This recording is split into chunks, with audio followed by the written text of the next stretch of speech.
Hello everyone, welcome to Depression to Expression. My name is Scott and today we're talking about food.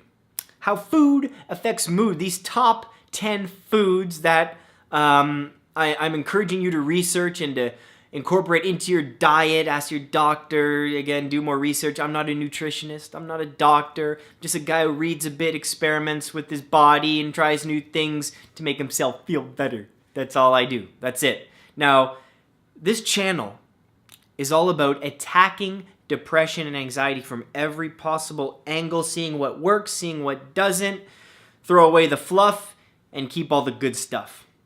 That's what this channel is all about. I'm not saying you're going to eat these 10 foods and feel better right away, and that's put all your eggs in one basket, I'm just going to work on my diet, then that's it. No.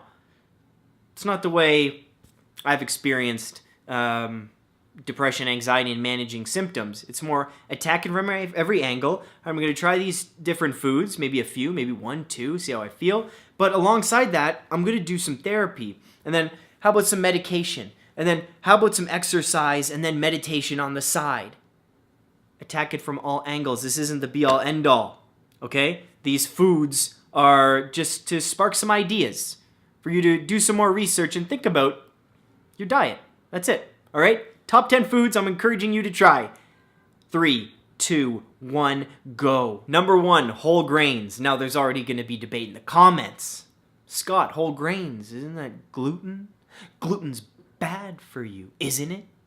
If you're celiac, yes. Like allergic to gluten, yes. And there's all these published books about how gluten and wheat, you know that book, The Wheat Belly? About how wheat destroys your brain and eats away at your neurons and makes you gain weight. Well, yeah, I could see gain weight because it's full of carbs, and if you don't exercise, yeah, it just turns into fat. But just hold on, okay? Just hold on. Anything from porridge to brown rice to rye bread. The thing about whole grains is that they have vitamin B6, B12. Now, B12s have been studied and proven at some degree to help with depression. Okay, so that's one thing. And vitamin B9. The great thing about whole grains, guys, is they have a low glycemic index. Meaning, if you're going to have bread in the morning, it's not going to spike your blood sugar levels like, say, a can of Coke does or a glass of orange juice. Okay, the lower glycemic index means you're going to feel fuller for longer, and think of just energy trickling through your blood throughout the day. So you stay full and you have that energy to maintain brain function. What happens when you drink a glass of orange juice, which a glass of orange juice can be like 7 oranges squeezed in there. That's a shitload of sugar. It doesn't matter if it comes from an orange. And it's going to rocket that blood sugar level. You're going to feel, oh my God, jolt, and then you're going to crash. Great thing about whole grains, low glycemic index, meaning you get sustained energy throughout the day. It just trickles in your bloodstream. It's a beautiful thing. Number 2, quinoa, spelled Keenwah. No, that's not how it's spelled at all, but it should, right? Come on, English. Now, the great thing about quinoa and soy is it's the only vegetarian protein that has all 9 essential amino acids. It's also very high in copper, manganese, magnesium, and magnesium is actually proven to help migraine sufferers. I know it's funny because my dad has suffered from migraines since he was 20 years old.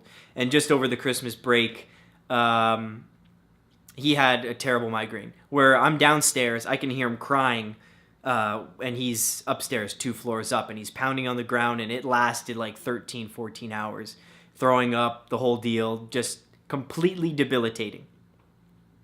Now, magnesium doesn't help that.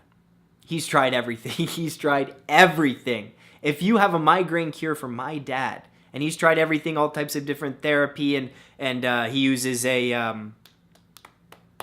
what's it called? The breathing machine for sleep apnea, because he has sleep apnea too. You have any cures? Let me know. Number 3, almonds. Almonds. You know what sucks about almonds? They're so expensive. Just like any nut. We're going to talk about walnuts in a second, and even cashews. Oh my God.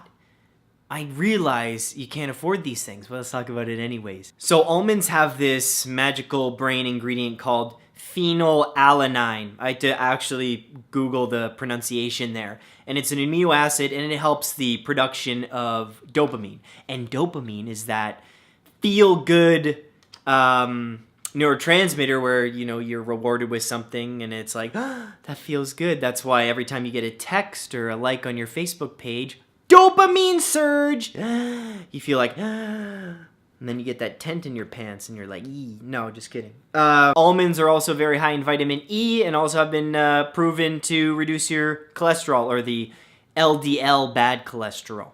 Number 4 is pecans. Pecans, I know they're all expensive. I'm sorry.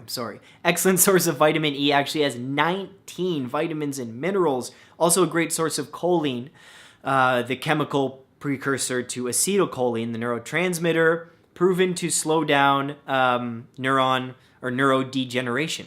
Pretty cool. The more neurons, the better, right? As long as you're creating those nice pathways of positivity and not overthinking bad things, and then you get bad pathways.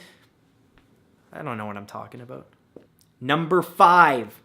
Didn't see this one coming. Pumpkin seeds. Pumpkin seeds. I don't like pumpkin seeds. At Halloween, people take them out of the pumpkin and they roast them in the oven. I don't think that's great, so they put like salt or seasoning on them.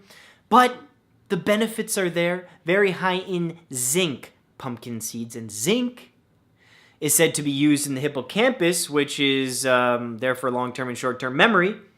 The more zinc in there, the better, right? Eat your pumpkin seeds. They also have a very high amount of omega-3 and omega-6, those fatty acids. You need those for the brain. The brain's all fat. You need fat in there. Sunflower seeds. If you haven't eaten sunflower seeds before, don't just go for the ones that are taken out of their shells already and put a bunch in your mouth. No, you have to work for them, okay? You get a bag of Spitz. I actually have Spitz. I have Spitz. Hold on. I have Spitz. Check this out. So these are cracked pepper. Some go with the salt, some go with the plain. And you load a bunch in your cheek. Anyways, suck on them. And you really gotta work for a seed. There's one. You bring it to the side, and you chew that one, and then you work on the cheek. It's an amazing thing. Avocados. They are delicious. I love putting them in salad. People do the toast and then cream cheese and avocado. That's disgusting. Or am I getting that mixed up? Anyways, I just have them in like salads. You can eat them on their own. You can put them in a smoothie. Delicious. Yes, expensive. Yes, they are expensive. Everything that's good for you is expensive, and the price of food, at least in Canada, is increasing. Fresh food is increasing, fresh produce. Government, you gotta do something. You got to. Farmers, excellent job. Keep doing what you're doing. But like, you want to eat healthy, and it's very hard to do so. Anyway, so avocados, very high in unsaturated fat, which increases blood flow, decreases blood pressure, great for hair health, skin health. And I actually wrote this down because I don't know how to exactly pronounce this. But the Aztecs named the avocado tree Ahuacatl, Ahuacatl, Ahuacatl, or in English, testicle tree. And they named it that because avocados increase your libido. So the Aztecs were horny all the time. If your libido's a little down, you have a quarter of an avocado. Let's see what happens. Number 8, eggs. I bet you didn't see this one coming. Now for those vegans, I'm sorry. I am sorry. And eggs are not essential. Just like all meat and animal products aren't essential. There are many healthy vegans out there. Eggs, you don't gotta do. Okay? Fish, you don't have to do. You just have to supplement and get your omega-3s and protein and vitamins elsewhere. Okay? But eggs, also high in choline, which we talked about, tryptophan, which we also talked about, has every B vitamin, and high in protein. And protein is essential for muscular growth and brain development, and we all know that. And number 9, green tea. Cannot stress this enough. If you don't like the taste of green tea, you can learn to love it. You can. You can force yourself to eat foods and then finally like it. That's what I did with olives. I hated olives. I ate one a day for like 3 weeks. Now I love olives. It's interesting, right? You can do that. Try it with green tea. Try it. What I do with green tea is I steep it for so long that it gets bitter. And I love that bitter taste. And after I have a cup, I actually am more thirsty after drinking it than before. But I love green tea. The cool thing about green tea, it has antioxidants called polyphenols, which actually regulate your glucose levels and increase dopamine. And we talked about dopamine, how that's that reward neurotransmitter. Get a text, well, this time, have a sip of green tea. Feel good. Feel real good. All right? Try green tea. If you don't like the taste at first, try putting in a bit of honey. Put a bit of honey in there and see how you like it. Number 10, last but not least, dark chocolate. Can you believe it? Can you believe it? Now, just let me read this here that I printed off. Again, doing a bit of research. I'm doing research for all of you. Thank you for supporting the channel. Thank you.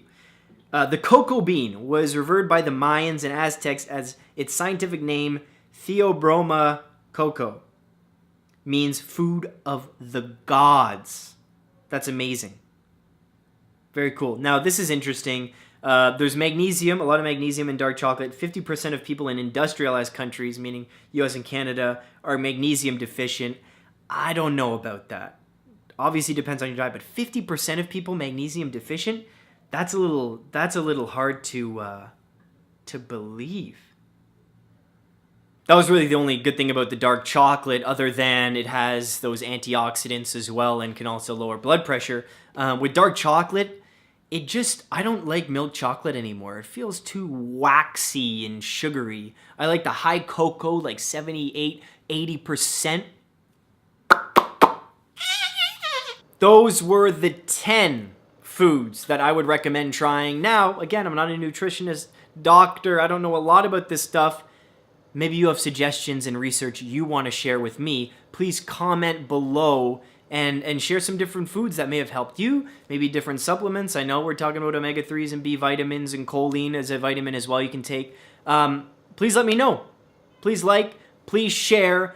Again, the point of this channel, it's sharing, man. Sharing is caring. It's all about spreading the word of mental health, helping each other through tough times, helping us feel better, be more content with our lives. A lot of that's psychology with the food. Some of it's diet and biology.